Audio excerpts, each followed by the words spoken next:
Hello दोस्तों।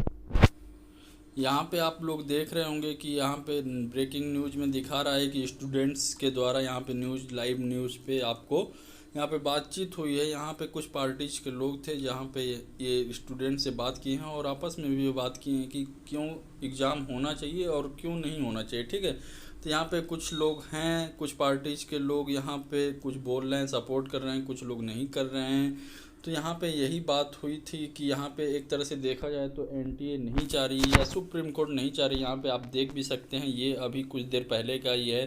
तो यहाँ पे आप देख सकते हैं कि जेई नीट की परीक्षाएं नहीं टलेगी, बट ये ऑफिशियल नोटिस नहीं आया है। अभी शाम तक आप वेट कीजिए। यहाँ पे देखिए, महामारी ज़रूर फैली है लेकिन ज़िंदगी आगे बढ़नी चाहिए। तो यहाँ पे ऐसा कुछ लिखा है नेशनल टेस्टिंग एजेंसी एनटीए ने। ठीक है, यहाँ पे अगर हम बात करें सुप्रीम कोर्ट की, तो यहाँ पे आप देख सकते हैं कि यहाँ पे क्या लिखा है कि कोर्ट ने कहा है कि कोरोना की वजह से ज़िंदगी नहीं रोकी जा सकती। ठीक है, यहाँ पे ये जो एग्ज़ाम बहुत से लोग बोल रहे थे कि आज सिर्फ जेई और नीट के लिए होगा, तो ये सारे एग्ज़ाम के लिए बोला जा रहा है वहाँ पे। अब देखिए ये क्या होता है, ये इस पे डिपेंड करेगा। ठीक है, तो यहाँ पे आप लोग देख सकते हैं और कमेंट कीजिएगा कि क्या है। आप वीडियो को भी चाहे तो देख सकते हैं, हम वीडियो को ऐड कर दे रहे हैं यहाँ पे, आप देख सकते हैं यहाँ। और एग्जाम दीजिए। जफर सरेश वाला जो चौहत्तर रह चुके यूनिवर्सिटी के, जफर सरेश वाला, क्या आपको लगता है बिना एग्जाम के प्रतिभागी परीक्षाओं के प्रतियोगी परीक्षाओं के बगैर छात्रों को मौके दे पाना संभव है? कोई ऑल्टरनेट हो सकता था इसका?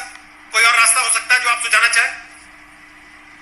देखिए रोहित, मैं दो बातें, एक बात पहले छात्रों को करना चाहता हूं और एक बात सरकार को। और मैं यहाँ पर एक ऐसे माहौल में गुजरा हुआ हूं कि जब इम्तिहान डिले हो जाती है इनसेसेंटली तो क्या होता है, वो पस मंजर में, और मैं खुद एक पेरेंट हूं।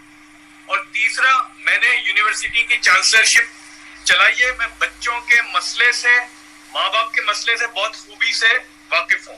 उस पस मंजर में एक बात मैं कहना चाहता हूं छात्रों से कि देखिए, हमारे मुल्क में इंजीनियरिंग और मेडिकल में जाने का इसके अलावा कोई रास्ता नहीं है, इम्तिहान ही होता है।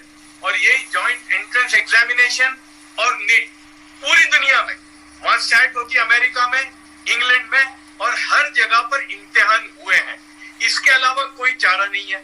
बच्चों से मैं पूछना चाहता हूं कि असल में ये एग्जाम तो अप्रैल में होने वाली थी, साल भर 2 साल से आप तैयारी कर रहे थे, तो आप इम्तिहान देने के लिए तो बिल्कुल तैयार हैं, यानी उसमें तो कोई दो राय नहीं है ना। ये इम्तिहान तो अप्रैल में होने ही वाले थे, तो आप पूरी तरह से तैयार हैं। और हमेशा ये सस्पेंस कि जो एग्जाम अप्रैल में होने वाली थी वो बाद में जून, जुलाई और अब अगस्त, तो ये जितना लंबा जाएगा मुसीबत आपकी बढ़ेगी। तो इम्तिहान देना है आपको, आप इम्तिहान देने के लिए बिल्कुल तैयार है। अब मैं सरकार से एक बात कहना चाहूंगा कि सरकार जो है प्रोटोकॉल का ख्याल रखते हुए कि भाई, और एडवांटेज ये है कि लाखों करोड़ लाखों स्कूलें कॉलेजें बंद हैं, तो आप जल्दी से 15 की जगह आप 30 सेंटर कर सकते हैं, 40 सेंटर कर सकते हैं। आप प्रोटोकॉल का पूरा ख्याल रखिए, बच्चों की पूरी, यानी आप ट्रांसपोर्ट का इंतजाम कर दीजिए। एक ही दिन का मामला है, आप उसका इंतजाम करिए, यानी बच्चों को कोई तकलीफ ना हो, पेपर देने वाले माँ बाप को कोई तकलीफ ना हो।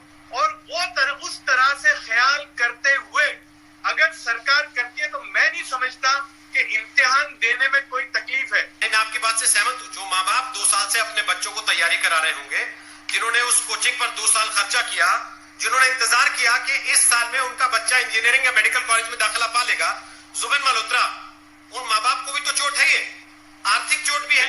1 साल अटक जाएगा, उसकी चोट भी है। आप बिल्कुल सही कह रहे हैं। जो 1 साल की जो अहमियत है वो एक स्टूडेंट ही जानता है। कई चीज़ों में एलिजिबिलिटी और एज क्राइटेरियन होते हैं, कई इन एग्जामों में कितनी बार आप फिर अपियर हो सकते हैं, उनके रूल्स लागू होते हैं। तो ये कहना कि अहमियत नहीं है और इसको कैंसिल कर दिया जाए, वो तो मेरे हिसाब से बिल्कुल गलत है। पर हाँ, मैं बिल्कुल सहमत हूँ कि जो आज स्थिति है, जहाँ इन्फेक्शन रेट आग की तरह बढ़ रहा है, कई राज्य हैं जहाँ बाढ़ग्रस्त हैं, बच्चों को चाहे वो जा भी सकें 100 किलोमीटर, 200 किलोमीटर, 250 किलोमीटर दूर, पर रास्ता ही अगर बहा हुआ हो तो कैसे पहुंचेंगे। और यहाँ मैं एक पॉइंट लाना चाहूंगा कि जो हमारी टेस्टिंग एजेंसी है एनटीए, यदि ये निर्णय लिया गया है कि इसी डेट पर एग्जाम होना है, मेरे को लगता है एनटीए की एक कमी है कि जहां उन्होंने इस सिचुएशन को एंटिसिपेट नहीं किया, टेस्टिंग सेंटर्स को इंक्रीज नहीं किया, स्टूडेंट्स और पेरेंट्स को, आप कभी इस एग्जाम सेंटर के बाहर जाके हाल देखिए, 3 घंटे वहां जो बच्चों के माँ बाप हैं, जो उनके गार्डियंस यदि हैं, वो बाहर ही उधर वेट कर रहे हैं। ये क्या माहौल है? किस तरह ये बच्चा इस माहौल में पढ़ाई करेगा जो इसके फ्यूचर के लिए बहुत अहम एग्जाम और परीक्षा है, उसमें वो कैसे अपना बेस्ट दे पाएगा? ठीक है, लेकिन नवीन जी, अगर अक्टूबर में भी इन्फेक्शन रेट ज्यादा हो जाता, अगर केसेस बढ़ते हैं बजाय घटने के, तब क्या कीजिएगा? कि दिसंबर में कर लो? मैं ये कह रहा था कि बहुत ही कॉम्प्लेक्स मुद्दा है, इसमें सिर्फ स्टूडेंट इंटरेस्ट ही नहीं, नेशनल इंटरेस्ट का भी सवाल है और इसमें मल्टी डायमेंशन इश्यूज है। कोरोना का सबसे भारी इशू है, तो दूसरा इशू जो बच्चों ने तैयारी करी उनकी सेफ्टी और कोरोना से रिलेटेड, दूसरा है कि उनकी पढ़ाई में रुकावट या बाधा कम से कम आनी चाहिए, क्योंकि नेशनल इंटरेस्ट के पर्सपेक्टिव से या दृष्टिकोण से आप देखते हैं तो आपको ये दिखाई देता है कि 4 साल के बाद देश को और उसकी इकोनॉमी को जिन कामगारों की जरूरत पड़ेगी, टेक्निकली क्वालिफाइड कामगारों की जरूरत पड़ेगी, और जो टैलेंट इस ग्रुप में जो बैठा हुआ है, इसमें कुछ एक्सेप्शनल टैलेंट भी है, वो टैलेंट जो देश को आगे ले जाएगा, उसकी भी जो प्रोसेस को हम डिले कर रहे हैं। अब जहाँ तक कोरोना, देखिए हमारी जो ब्यूरोक्रेसी है ये बहुत एफिशिएंट ब्यूरोक्रेसी है, ये जो ठान लेती है वो कर दिखाती है। अगर ये ठान लें कि हमने मल्टी डायमेंशनल वे से ये एग्जाम कैरी आउट कर देना है, तो ये चीजें पॉसिबल हैं मेरे दृष्टिकोण में। बाकी मैं गवर्नमेंट सीट में तो बैठा नहीं हूँ। एक तो ये कि जो सेंटर्स बढ़ा दीजिएगा, जहाँ ये आपके पास एग्जाम के जितने छात्र हैं वो कहाँ से हैं, वो सारा डेटा आपके पास है, उसको स्टडी करके आप ये देखिए कि भाई कहाँ पे कॉन्सेंट्रेशन है और जहाँ पे कॉन्सेंट्रेशन है वहाँ पे आप लेके नेशनल टेस्टिंग एजेंसी ने परसों एक प्रेस रिलीज जारी किया नवीन जी, उन्होंने अपनी तरफ से डिटेल्स दिए कि हम क्या क्या ध्यान रख रहे हैं, लेकिन साईं बाबा उसके बाद भी छात्रों को ये भरोसा क्यों नहीं हो पा रहा कि ठीक से सब कुछ हो जाएगा? दरअसल 2 बातें हैं, एक है मुद्दा कैंसिलेशन का, एक है मुद्दा पोस्टपोनमेंट का।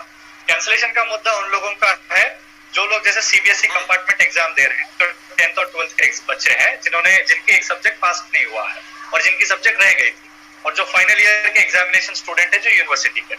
अब इनका एग्जाम नहीं होने की वजह से, जैसे 10th और 12th का सबसे बड़ा प्रॉब्लम इनका ये हो रहा है कि 20 तारीख को इनकी फॉर्म निकली, सारे यूनिवर्सिटीज का एंट्रेंस एग्जामिनेशन सितंबर में आप करवा रहे हैं, अब ये बच्चे उन एग्जाम्स दे नहीं पा रहे हैं, तो ये स्टूडेंट्स मांग कर रहे हैं कि इनका आप कैंसिल कर दीजिए और अल्टरनेटिव एवैल्यूएशन का कीजिए। दूसरा मसला है पोस्टपोनमेंट का। पोस्टपोनमेंट के मसले में आपके तमाम एंट्रेंस एग्जामिनेशन, जेईई नीट ही नहीं बल्कि एनडीए, क्लैट, आपकी यूनिवर्सिटी एग्जामिनेशन, उन सब लोगों का तमाम तर्क है। उनका तर्क इस बात पे है कि जब उन्होंने एग्जामिनेशन फॉर्म भरे थे, जैसे दिल्ली में कोई है, कोरोना की वजह से वो घर चले गए बट उनकी सेंटर दिल्ली में रह गया, अब वो अपने गांव में 1000 किलोमीटर दूर, वो कैसे जाएंगे? बिहार में लॉकडाउन है, असम में बाढ़ है, बिहार में भी बाढ़ है, तेलंगाना में बाढ़ है। जैसे कोटा में जो स्टूडेंट है उन्होंने वहां कोटा का सेंटर दिया, अब कई सारे स्टूडेंट देश भर में है, कोटा कैसे वापस जाएंगे? ट्रेन की सुविधा नहीं है। और इससे भी सबसे बड़ा सुविधा मुझे लगता है इस पूरे चर्चा में जो नहीं आ पाई, जो एनआरआई स्टूडेंट्स है, विदेश में नीट का एग्जाम होता है, नीट और जेईई का, करीब 4000 से 5000 विदेश में जो स्टूडेंट है, एनटीए ने कह दिया कि उनका एग्जाम नहीं लिया जाएगा। इसका मतलब वो 4000 से 5000 छात्र बिल्कुल उनकी जिंदगी बर्बाद।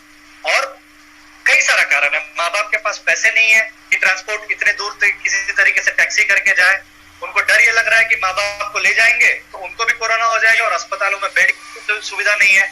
तो कुल मिला के हम लोग, आज मैं छात्रों के तरफ से यहाँ पे आया हूँ और उनकी बातों को कहने के लिए, तमाम छात्र मुझे कंटिन्यूसली मैसेज कर रहे हैं, वो ये कह रहे हैं कि नीट और जेईई नहीं बल्कि CBSE compartment exam, final year examinations, फिर आपका क्लैट, आपका एनडीए, आपका यूपीएससी प्रीलिम्स, तमाम लोग परेशान है। और सरकार को लोगों ने मेल किया, चिट्ठी लिखा, वो चाहते हैं किसी तरीके से ओपन डिस्कशन छात्रों के साथ सरकार करे।